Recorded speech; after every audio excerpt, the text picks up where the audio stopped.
Olá, graça e paz a todos. Vamos começar aqui mais uma live da Igreja Betel. Hoje nós temos uma cantora de fora, a Pamela, é sobrinha do nosso pastor. Já nós vamos dar a oportunidade para ela cantar. Nesse momento só estou aqui procurando o local do link para enviar para os irmãos. Achei, tá aqui.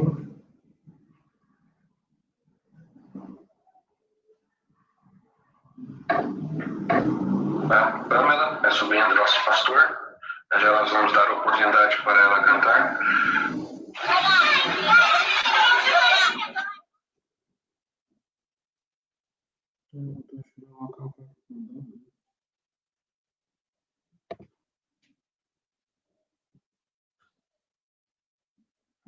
Bom,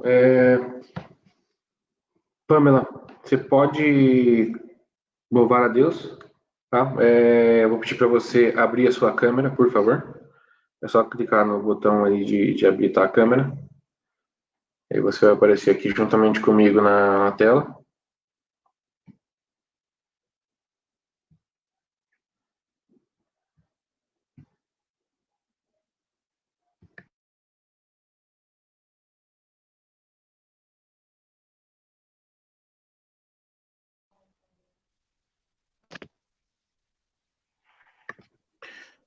Boa noite, Pamela. Paz do Senhor.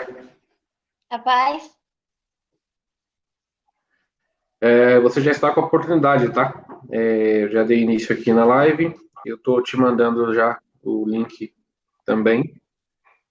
E você tem aí a oportunidade de cantar as músicas que você preparou pra gente ouvir agora. Pode ficar à vontade. Cumprimentos, irmãos, com a paz do Senhor.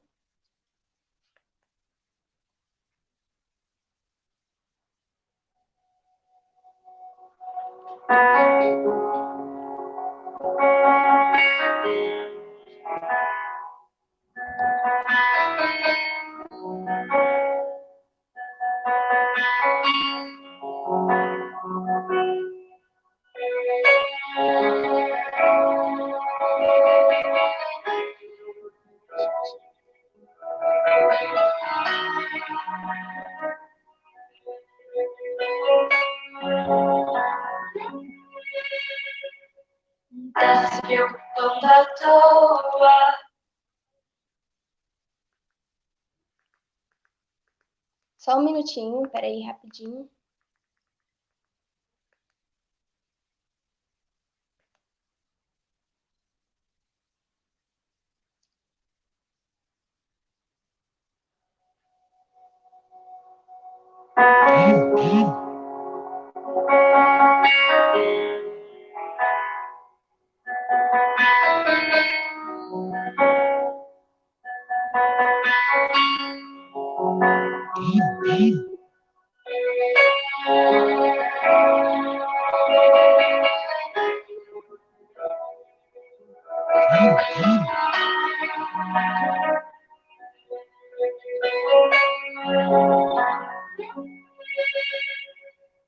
Tá se preocupando à toa.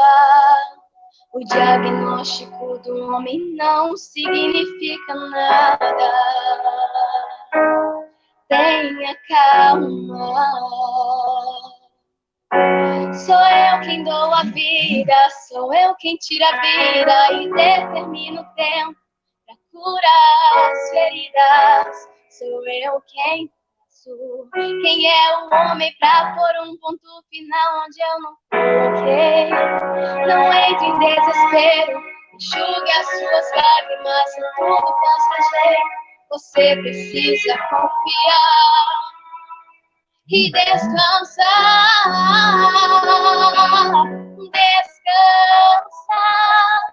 Quem te prometeu garante.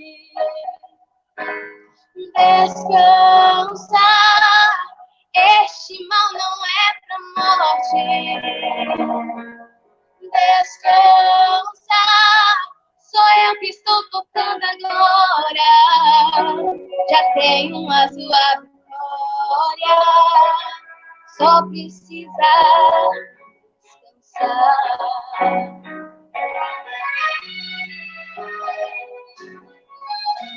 Sou eu quem dou a vida, sou eu quem tira a vida e determino o tempo pra curar as feridas. Sou eu quem faço. Quem é o homem pra pôr um ponto final onde eu não coloquei? Não entre em desespero, enxugue as suas lágrimas, é tudo passageiro. Você precisa confiar e descansar. Descansar. Quem te prometeu garante. Descansar. Este mal não é pra morte. Descansar. Sou eu que estou tocando agora. Já tenho a sua vitória. Só precisa descansar. Eu sou Deus antes da medicina. Longe de tudo eu já existia. Eu sou dono das noites de choro e também das manhãs de alegria. Eu sou dono de tudo, eu sou. Eu sou dono de tudo, eu sou. Descansar. Quem te prometeu garante. Descansar. Este mal não é pra morte. Descansar. Sou eu que estou tocando agora. Já tenho a sua vitória. Só precisa descansar. Descansar. Eu sei que o meu Deus garante. Este mal não é pra morte. Descansar. Sou eu que estou tocando agora. Já tenho a sua vitória. Só precisa descansar. Eu tenho a tua vitória. Só precisa descansar, meu filho. Descansar, podes confiar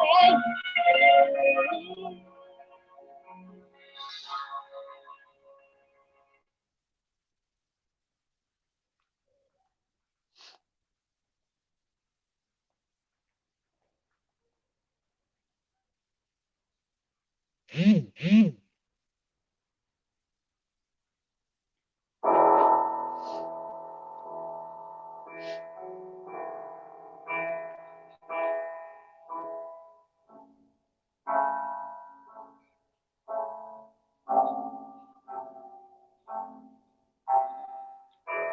Mesmo na tribulação, posso não ver tua mão, mas sei que posso confiar Em Deus eu posso descansar, mesmo vendo tudo se acabar.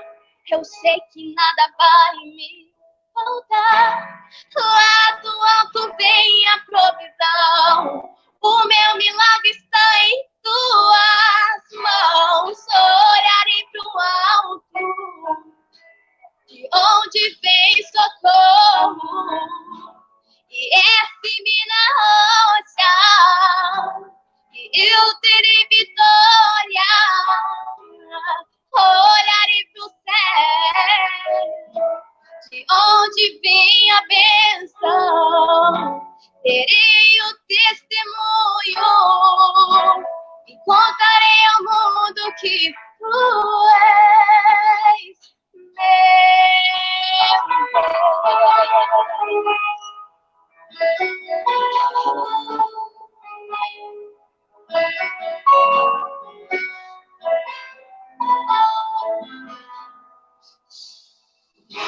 mesmo na tribulação, posso não ter tua mão, mas sei que posso confiar.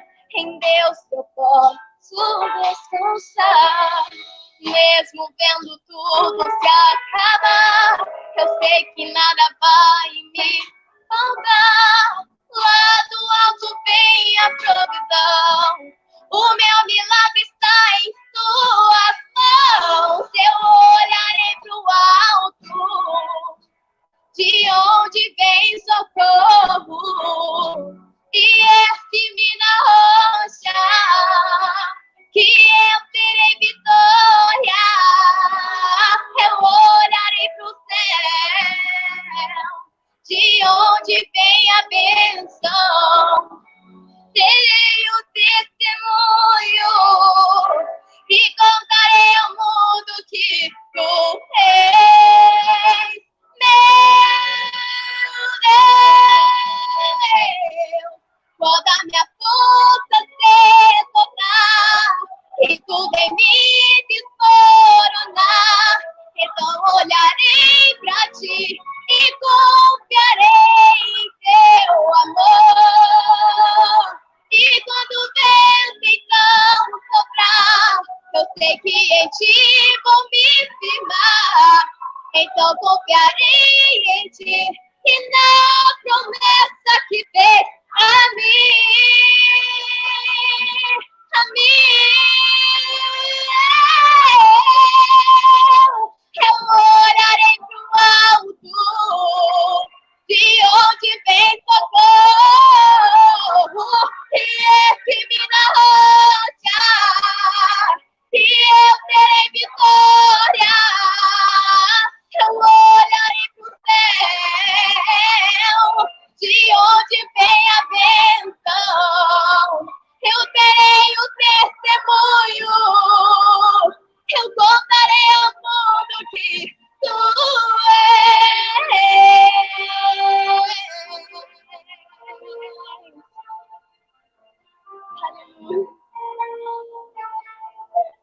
Oh, yeah, yeah.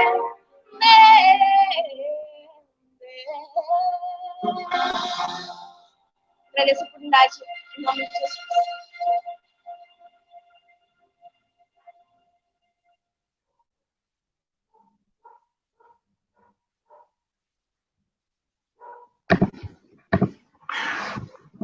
Muito obrigado, Pamela.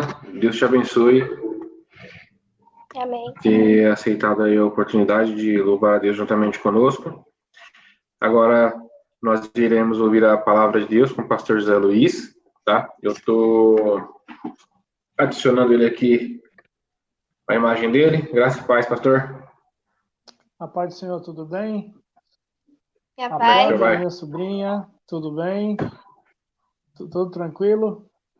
Tudo. Bem, graças a Deus. E a mãe, como é que tá aí? A mãe, seus irmãos, tudo bem? Tá bem, graças a Deus.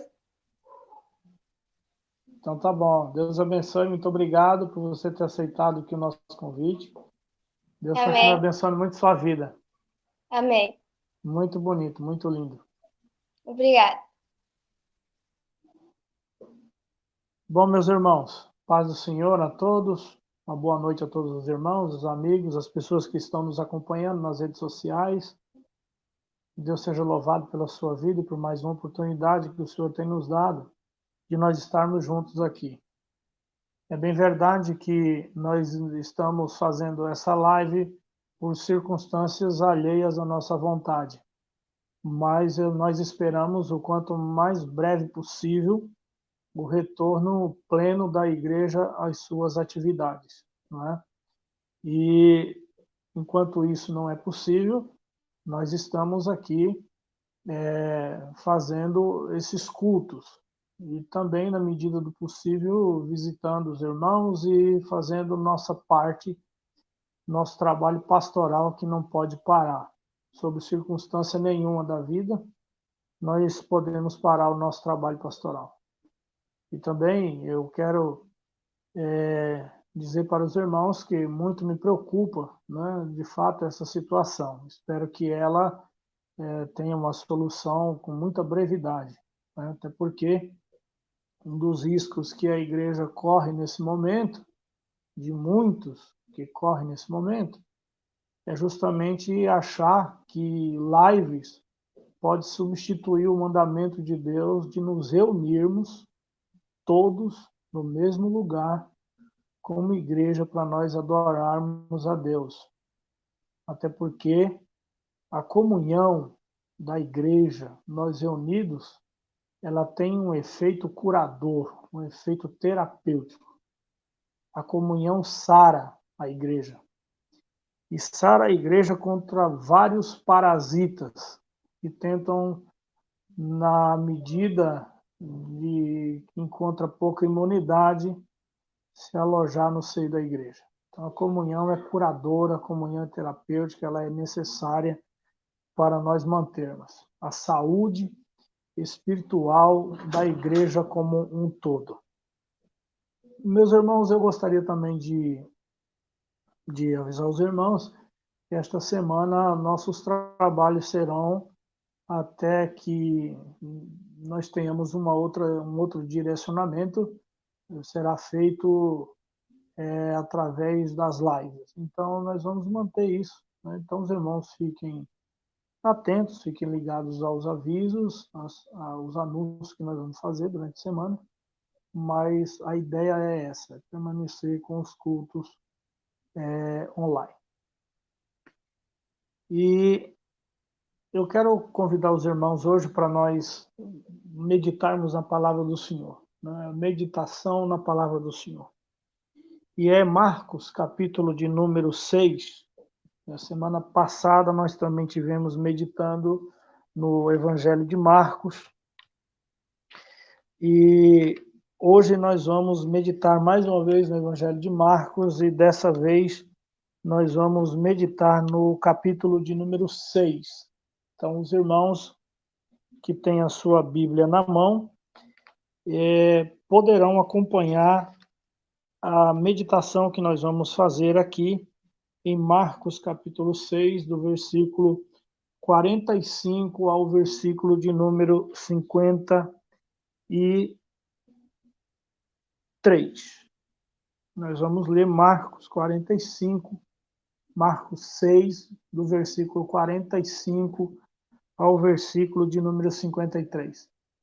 Eu ia também pedir aos irmãos, né, inclusive ao Wellington, que é um dos administradores da página da igreja, que daqui desse stream não dá para eu ver a quantidade de pessoas que estão acessando, mas também ir agradecendo aí as pessoas que vão acessando, os irmãos que estão aí participando da live conosco. Agradecer também, né, a todos vocês. Né, Deus que abençoe.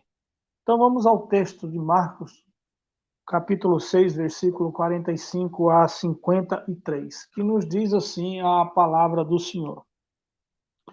Logo em seguida, insistiu com os discípulos para que entrassem no barco e seguissem adiante dele para Betsaida. Enquanto ele se despedia do povo, tendo-o despedido, subiu a um monte para orar. Chegando à noite, o barco estava no meio do mar e Jesus encontrava-se sozinho em terra. ele notou que os discípulos remavam com dificuldade, pois o vento soprava contra eles. Em plena madrugada, Jesus vinha na direção deles, andando sobre o mar, e já estava prestes a passar por eles. Assim que o viram caminhando sobre as águas, logo pensaram se tratar de um fantasma, e por isso gritaram, pois todos o tinham visto e ficaram apavorados. Contudo, Jesus lhes anunciou: tende coragem, sou eu, não tenhais medo. Então logo subiu no barco para junto deles, e o vento se acalmou, e eles ficaram pasmos. Afinal, eles nem tinham entendido o milagre dos pães, porquanto seus corações se mantinham endurecidos. Depois de atravessarem o mar, chegaram a Genezaré e ali aportaram. Esse é o texto que nós vamos parar para meditar. E uma das coisas que nós podemos ver logo de início, e uma frase no texto que não passa desapercebida, não dá para passar desapercebida de nós, é essa aqui do versículo 45 no seu início. Logo em seguida, insistiu com os discípulos para que entrassem no barco. Outras traduções vai dizer que Jesus obrigou os discípulos a entrarem no... E fazendo isto, obrigando os discípulos a entrar no barco, ele desencadeia todo um processo de tempestade. Ele obrigando os discípulos a entrar nesse barco, ele desencadeia todo esse processo aqui de colocar os discípulos numa situação até mesmo de perigo. E por que que Jesus faz isso, né? Por que que ele toma essa atitude de subir no monte para orar e obrigar os discípulos a entrar neste barco e atravessar o mar? A chave que a gente tem aqui, a chave hermenêutica para a gente entender esse texto, ela aparece em João, capítulo de número 6, e no versículo de número 15. E João 6,15, ele vai nos dizer o seguinte, João 6, capítulo 6, versículo 15. Percebendo então Jesus que estavam prestes a vir e levá-lo à força para o proclamarem rei, retirou-se novamente sozinho para o monte.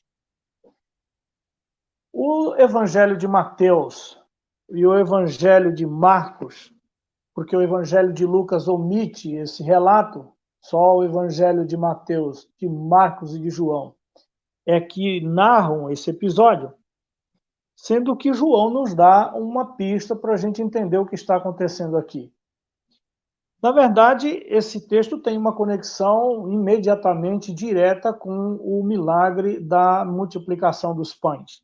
E o versículo de número 53 que nós lemos aqui do Evangelho, ele coloca essa narrativa, o versículo 52, desculpe. Afinal, eles não tinham entendido o milagre dos pães, porquanto seus corações se mantinham endurecidos. Mas aí alguém pode perguntar, né? Nós podemos perguntar, o que tem a ver o fato dos discípulos não terem entendido o milagre dos pães com esse episódio que está acontecendo aqui? O que acontece aqui é que, na verdade, Jesus está sendo tentado. O Evangelho de João nos disse isso. O Evangelho de João 6,15 diz que, percebendo Jesus que eles estavam prestes a ir levá-lo e a proclamá-lo à força como rei, ele sobe no monte para orar. Então, o que está acontecendo com Jesus? Ele está sendo tentado.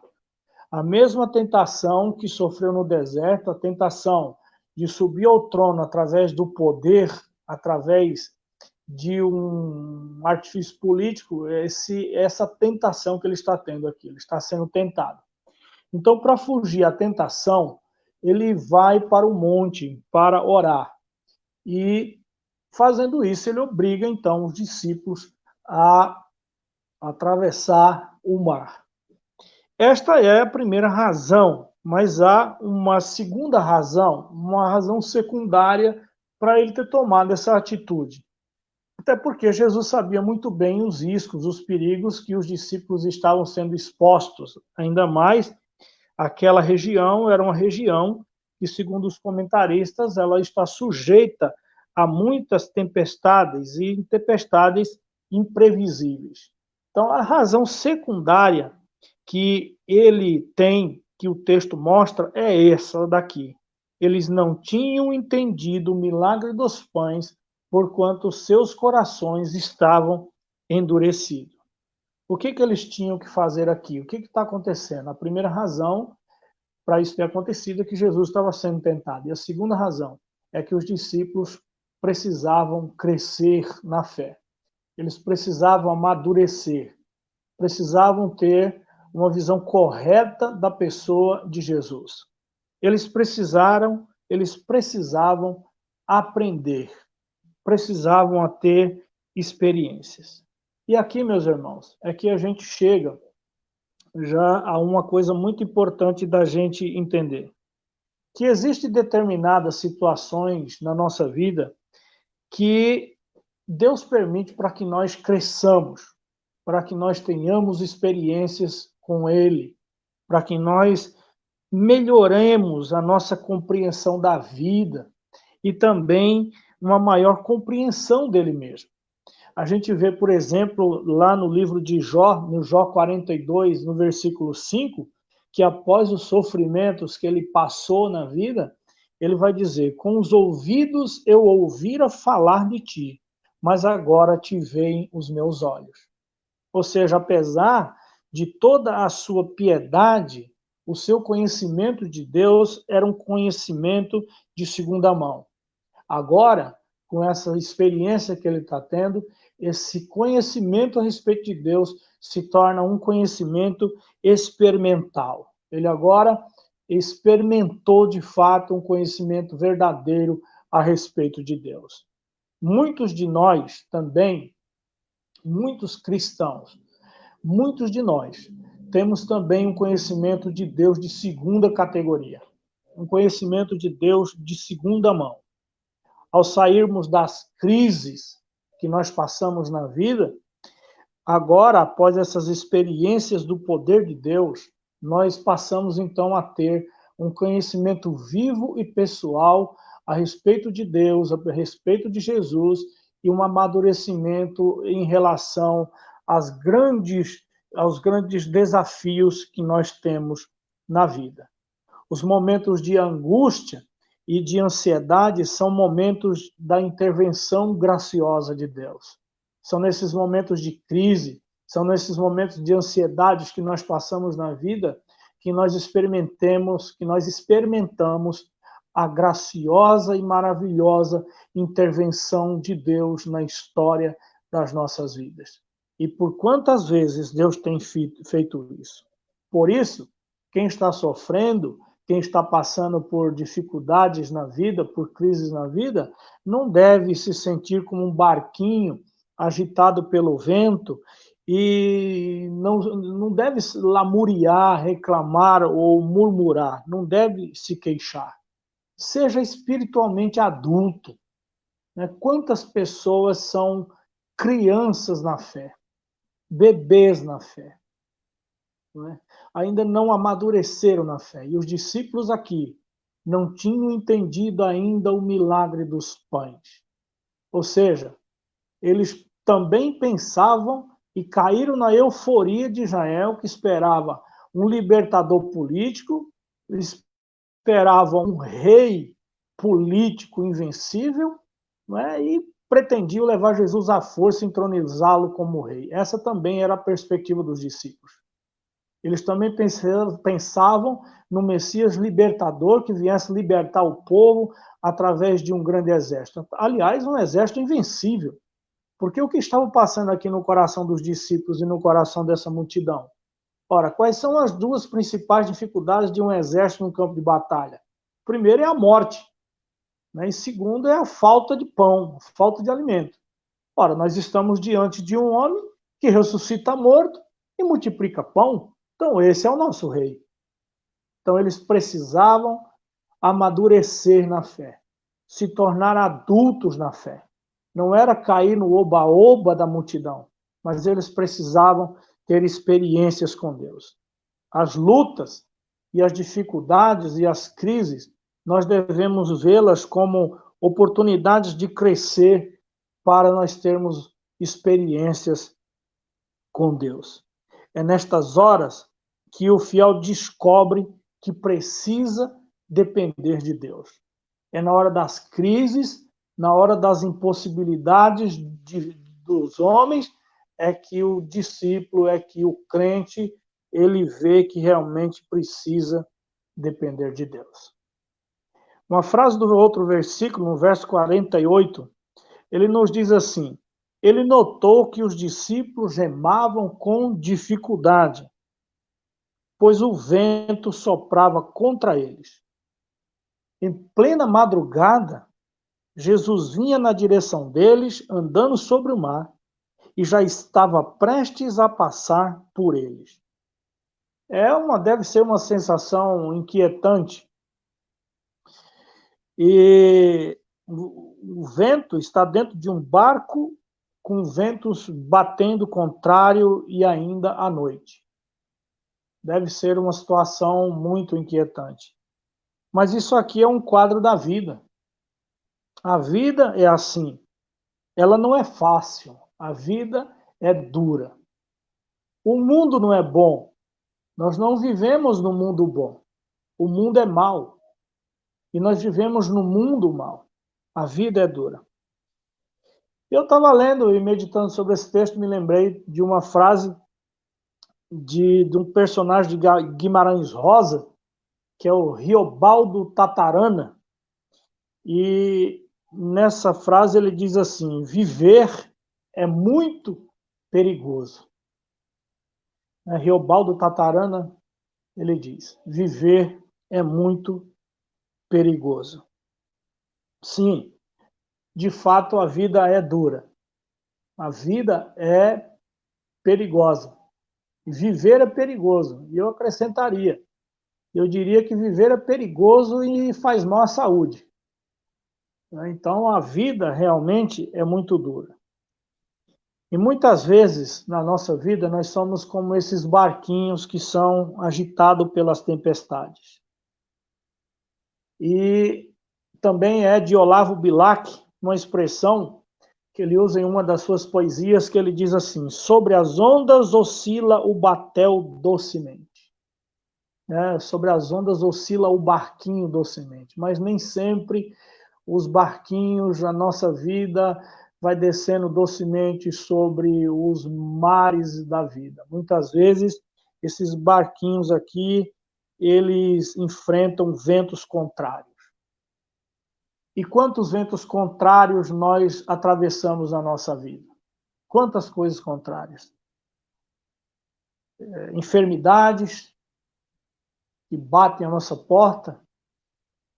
E através dessa pandemia, quantos lares não estão sendo açoitados pelas tempestades da enfermidade? Então, nem sempre o batel, o barquinho, desce docemente nas ondas dos mares da vida. Às vezes ele sofre tempestades como essa. E tempestades, muitas vezes, terríveis. A enfermidade, o desemprego, ventos contrários que assolam, que assopram contra nós. Traições, e nós somos açoitados por ventos contrários. Isso pode, muitas vezes, ter acometido a sua vida E pode ser, inclusive, que eu essa noite esteja falando com pessoas e com irmãos que, inclusive, estão passando por essas situações de tempestades na vida, de que o seu batel, que o seu barquinho não está tão docemente como diz o Olavo Bilac. O batel está enfrentando dificuldades e ventos contrários. E o que eles fazem aqui? Os discípulos, no verso 48 diz, eles fizeram o que podiam, na verdade. O verso diz que eles puseram-se a remar. Parece que essa, na verdade, é a única coisa que seria possível fazer nessa ocasião. Num certo sentido, realmente eles estavam certos, não tem coisa para fazer. O que está acontecendo? A tempestade está assim, então vamos remar. Não se pode entregar os pontos, nós temos que remar. E como disse Gonçalves Dias, na canção do Tamoio, ele diz, a luta, a vida é luta renhida, viver é lutar, a vida é combate. Eles lutaram muito, mas seus corações se mantinham endurecidos. Por isso também que eles deixaram de lado a oportunidade de ter o auxílio de Deus. Eles lutaram, mas lutaram com as próprias forças e se esqueceram de Jesus. Esqueceram completamente de Jesus. E com isso esqueceram da fonte de poder e da fonte que realmente poderia lhes ajudar, da fonte que poderiam lhes libertar dessa situação. E quantas vezes nós remamos e remamos, confiamos em nossa capacidade pessoal e nós remamos, mas não superamos os ventos da vida. Quantas vezes nós também nos esquecemos da fonte de poder que há em Jesus, que pode nos ajudar. Esquecemos-nos, muitas vezes, que Deus pode socorrer-nos, que Deus pode nos ajudar. Quantas vezes nós só remamos, e nós esquecemos de clamar a Deus, nós esquecemos de chamar por Jesus, esquecemos de chamar Ele para fazer parte da nossa vida. E aí, nós não superamos os ventos da vida sozinhos. É impossível que a gente supere as dificuldades da vida sozinhos. Um vento só seria o suficiente para derrotar qualquer um de nós. Então, nós esquecemos do poder.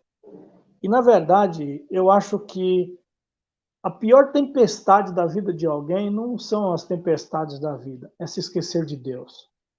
Essa é a pior tempestade que alguém pode atravessar na vida. As tempestades fazem parte da vida. Mas a pior delas, a pior tempestade que alguém pode atravessar é se esquecer de Deus. Se esquecer de clamar pelo socorro de Jesus. E depender da sua vida de Deus. O verso 48 diz, eles remavam com dificuldade. Ou seja, eles estavam já cansados. Porque saíram razoavelmente cedo. Lá em João capítulo 6, verso 16, diz que eles saíram ao cair da tarde, à tardinha, estavam no meio do mar, segundo o verso 47. E Jesus os alcançou em plena madrugada, no verso 48. Ou cerca, eles remaram aqui, da tardinha até de madrugada, cerca de 5, 6 quilômetros. Realmente, o vento aqui era muito forte e não havia muita perspectiva de mudança. O texto no verso 48 diz, porém, Jesus vinha na direção deles, andando sobre o mar. Ele notou que os discípulos remavam com dificuldade. Eu fiquei pensando nesse texto, nessa frase. Jesus notou que os discípulos estavam remando com dificuldade. Como? E como é que pode? Ele estava no monte e eles no meio do mar e ainda por cima era plena madrugada. Como é que ele notou? Como foi possível? Isso aqui nos mostra claramente o coração e o cuidado que Jesus tem pelos seus. É de mostrar que não há noites escuras, tão escuras o suficiente que faça com que o olhar de Deus se perca de nós. Era madrugada, ele estava no monte orando, mas ele notou que os seus discípulos estavam em dificuldades. É o olhar do coração de um Deus que cuida dos seus, que não deixa desapercebido, que não passa desapercebido do seu olhar, do seu coração, as necessidades dos seus discípulos. Ele viu a aflição deles. Ele notou. Se nós estamos sós, ele vem ao nosso encontro. O mar é perigoso, ele vem andando sobre o mar. Qual era a dificuldade e qual era o problema dos discípulos? O problema dos discípulos era o mar, então ele vem andando sobre o mar para socorrer os seus. A dificuldade era a tempestade, era um mar bravio. Ele vem andando sobre o mar. No meio da tempestade, Deus está presente. No meio das tempestades da vida que nós atravessamos, Deus está presente. Muitas vezes, meus irmãos, ele não impede as tempestades, como aqui ele não fez. Pelo contrário, o texto diz que ele obrigou os discípulos a entrar no barco e, obrigando-os, o precipitou-os numa tempestade. Muitas vezes ele não vai impedir que as tempestades se abatam, que as tempestades nos peguem, mas ele está conosco no meio dela. Na vida de Jesus, no momento mais difícil, na agonia do Getsêmani, um anjo veio confortá-lo. Jesus vinha na direção deles, diz o versículo 48. É uma expressão admirável, uma expressão notável de que nós temos um Deus que anda no meio do seu povo. Nós temos um Deus que caminha em direção aos seus. E a expressão aqui usada do verbo grego, quando ele diz vinha, é o grego peripatem, de onde nos vem peripatético, né, que recorda a escola filosófica de Aristóteles, no século IV a.C., que funcionava num lugar chamado de peripatos, o passeio coberto. É onde o mestre, onde o filósofo ensinava os seus discípulos andando suavemente. Ele andava, passeava de um lado para o outro, ensinando os seus discípulos no peripatem, no peripatos, no passeio coberto. Aqui é o verbo peripatem. Significa que ele vem caminhando sobre o mar, mas ele vem com aquele andar calmo e tranquilo. O que o texto quer nos transmitir é que ele não vem andando sobre o mar estabanado, como se tivesse perdido o controle da situação. Não, ele vem calmo e tranquilo, demonstrando que ele tem total controle da situação, que a tempestade não fugiu do seu domínio, que o mar bravio não fugiu do seu controle, mas ele vem peripatem, calmo, suave e tranquilo, e dando a ideia de passear mesmo, de um andar calmo. É assim que ele faz. Ele vem ao nosso encontro caminhando docemente, num andar calmo, vindo ao nosso encontro.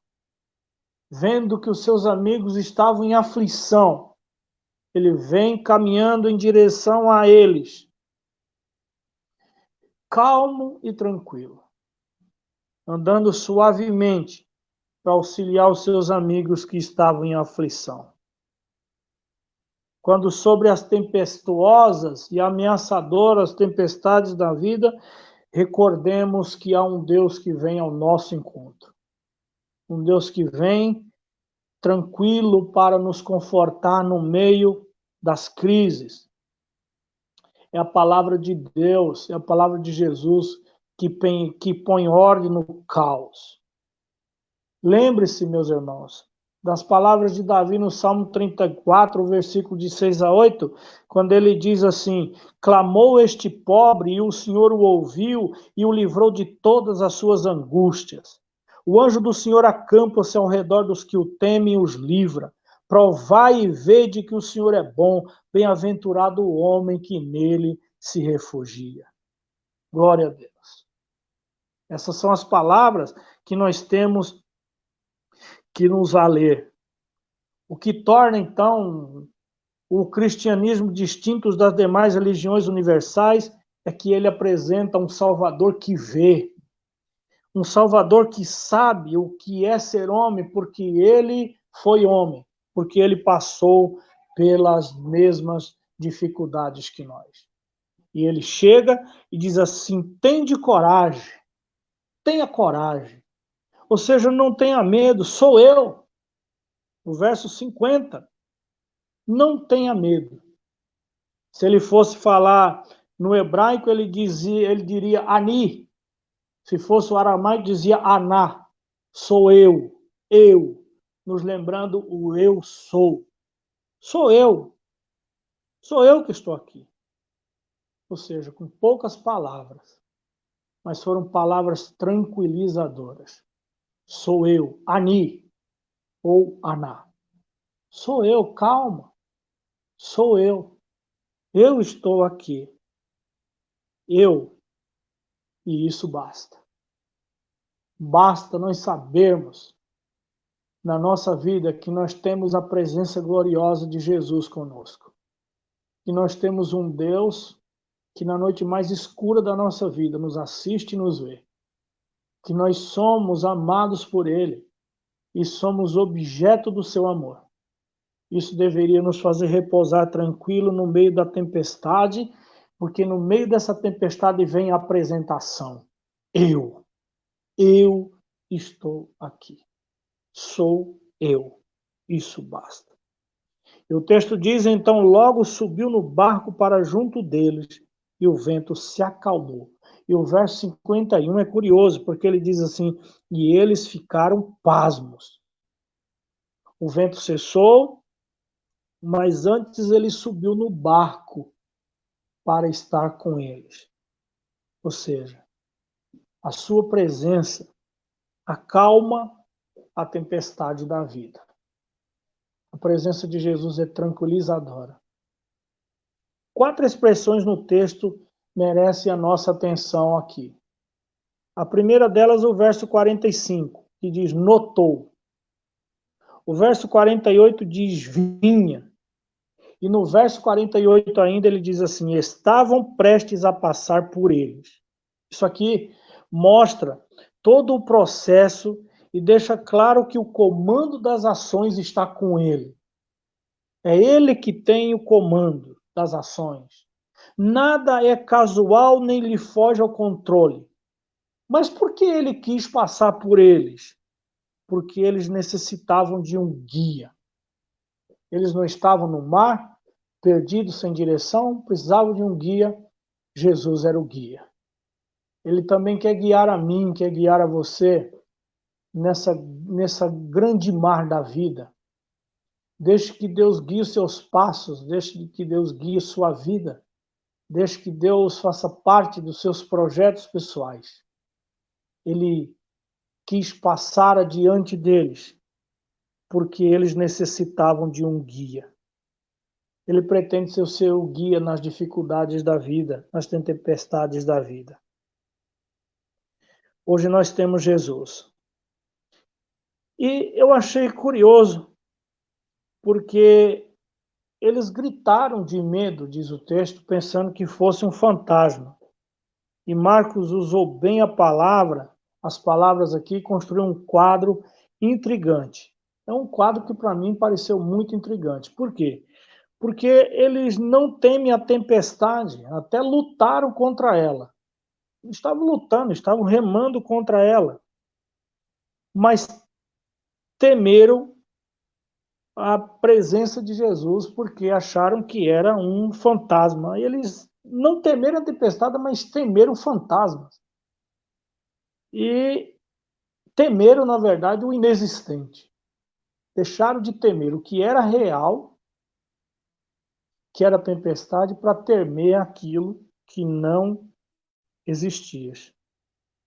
Que não existia. As pessoas, na verdade, muitas vezes são curiosas. Elas deixam de temer o que é real e passam a temer aquilo que nem existe. Aquilo que é absolutamente inexistente, só existe dentro da cabeça delas. Então, isso tem que tomar muito cuidado, porque há quem teme o que não deve ser temido. Né? Então, tem muita coisa na vida que não deve se temer, as pessoas temem. Temem o irreal, temem fantasmas, mas não temem de fato aquilo que é para se temer. E quantas coisas irreais na cabeça das pessoas de hoje em dia. Eu já recebi aqui na minha casa, né, embora aqui do portão mesmo, mas uma família de amigos que estavam com muito medo, né? E às vezes com medos irreais. Medo de que na verdade não existe. Medo que não devem ser alimentados. Então aqui os discípulos deixaram de temer a tempestade e temeram o irreal. Temeram fantasmas. Mas o texto diz assim: e o vento se acalmou. Cessou quando ele subiu no barco. Ele acalma o mar tempestuoso, cessa o vento e traz bonança. Não tenhais medo, diz ele. Não tenhais medo. Com ele não há temor. Com Jesus não há medo. Com Jesus não há o que temer. Ele acalma. A angústia, meus irmãos, e o medo são completamente incompatíveis para um cristão. Medo e temor são incompatíveis com o caráter do cristão. Sobre essa ordem de Jesus, eu estava lendo um comentário de Taylor, Dr. Taylor, no qual ele diz assim, eu vou ler para os irmãos. Qual o mandamento predileto de nosso Senhor? Qual a ordem mais frequente e mais imperativa que saiu de seus lábios? Ao principiar nossas investigações, foi uma pergunta a que nos apresentamos a saber a resposta. Seria seu convite, segue-me? Ou os termos de salvação, arrependei-vos e crede no Evangelho? Ou o mandamento de orar? Ou o dever de amar? Ou perdoar ou vigiar? Nenhum destes mandamentos alcançou a primazia numérica nos 489 mandamentos dos evangelhos. Ficamos grandemente surpreendidos ao verificar que o mandamento mais frequente historiado nos evangelhos foi a mensagem confortadora de Jesus. Não temas. Muitas vezes acompanhadas da sua forma positiva. Tem bom ânimo. Ou seja, é proibido temer. A um cristão é proibido temer. Com ele no meio deles, então, com Jesus dentro do barco, Agora é possível terminar a travessias sem temor. O versículo de número 53 vai nos dizer que depois de atravessarem o mar, chegaram a Genezaré e ali aportaram. Chegaram a Genezaré e ali aportaram. Ou seja, chegaram a um porto seguro. Ali atracaram. Chegaram onde deveriam ir. Poderiam ter morrido no meio do caminho, mas com ele no barco, chegaram a um porto seguro. Com Cristo em nossa vida, as tempestades podem ser superadas e nós conseguimos chegar ao nosso destino em segurança. Depois de atravessar o mar, chegaram a Genezaré e ali aportaram. Isto aqui é um quadro da vida. É um quadro da vida. Ela é uma viagem. O portão de partida desta viagem é o berço. E o porto de chegada é a eternidade. Na rota entre os dois, há tempestades bem violentas que nós passamos na nossa vida. O risco é grande. Como disse Riobaldo Tatarana, viver é perigoso, mas é muito gostoso. Mas pode ser uma viagem feita com segurança, quando nós convidamos Jesus para ser o guia da nossa vida. Que ele pegar na corda do nosso barquinho e nos guiar por essa vida. Quando cremos nele e quando nós o convidamos a participar de nossa vida, descobrimos que ele vê as nossas aflições, que ele vem ao nosso encontro, sobe no barco e faz o vento cessar. Vale a pena caminhar com Jesus Cristo. Que Deus em Cristo abençoe a sua vida, a vida da sua família, que Deus abençoe a sua casa, que Deus guie você, que Deus no seu amor proteja você e a sua casa. Quero agradecer mais uma vez o trabalho que tem sido prestado ao Reino de Deus e a nós da Igreja Betel, pelo irmão Wellington, pela sua esposa, a Carlinha, que deve estar chegando de viagem hoje. Quero agradecer também a minha sobrinha, a Pamela, mandar um abraço caloroso à minha irmã e aos meus sobrinhos. Que Deus abençoe vocês e vos guarde. E eu espero ter você, a Pamela, aqui na nossa live na próxima semana. Nós vamos tentar viabilizar isso. E agradecer a Deus, louvar a Deus pela sua vida, minha filha. Eu fiquei muito feliz pelo talento maravilhoso que Deus lhe deu. Que Deus lhe conserve assim. Também aos membros da Igreja Betel, que Deus em Cristo abençoe os irmãos, que Deus os guarde no seu amor e que nós oremos uns pelos outros e cuidemos uns dos outros. Deus os abençoe, meus irmãos. Eu vou orar por você agora, orar pelos irmãos, pelos amigos que estão nos assistindo, clamar a bênção de Deus, que Deus lhe dê uma boa semana, tá bom? E o vento cessou. Com Jesus no barco, o vento cessou. Querido e eterno Deus, Pai de nosso Senhor Jesus Cristo, nós queremos louvar o Teu nome pela certeza, Senhor, da Tua presença nos barcos da nossa vida, no barquinho da nossa vida. Queremos Te agradecer porque com o Senhor nós chegaremos a um porto seguro.